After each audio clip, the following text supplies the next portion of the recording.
பிரபல நடிகரான கோட்டா சீனிவாச ராவ் இறந்திருக்க செய்தி தமிழ் சினிமாவுக்கும் ரசிகர்களுக்கும் பெரிய வருத்தத்தை ஏற்படுத்தியிருக்கு. கொஞ்ச நாளாவே இவரு உடல்நலக் குறைவால பாதிக்கப்பட்டு வந்துட்டு இருந்திருக்காரு.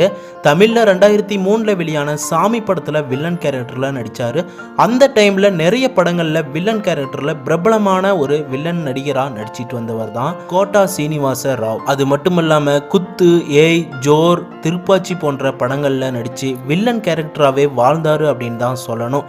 திருப்பாச்சி படத்துல அவர் நடிச்ச நடிப்பை யாராலையும் மறக்க முடியாது. அதே போல சாமி படத்துல நடிச்சதையும் கண்டிப்பா யாராலையும் மறக்க முடியாது அப்படின்னு சொல்லலாம். இந்த நிலையில இப்ப கொஞ்ச நாளா இவருக்கு உடல்நல சரியில்லாம இருந்திருக்காரு. அதனால சினிமாவில இருந்து கொஞ்சம் தள்ளி அவர் ட்ரீட்மெண்ட் எடுத்துட்டு வந்துட்டு இருந்திருக்காங்க. இவருக்கு இப்போ 83 வயசு ஆகுது. இப்போ இவரோட இறப்புக்கு பல சினிமா பிரபலங்கள் நேர்ல போய் அஞ்சலி செலுத்தி வந்துகிட்டு இருக்காங்க.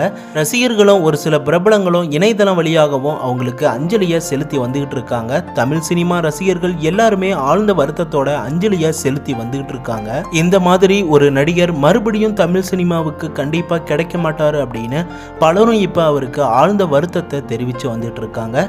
நாமும் நம்ம சேனல் சார்பா அவருக்கு ஆழ்ந்த வருத்தத்தை தெரிவிச்சுக்கலாம்.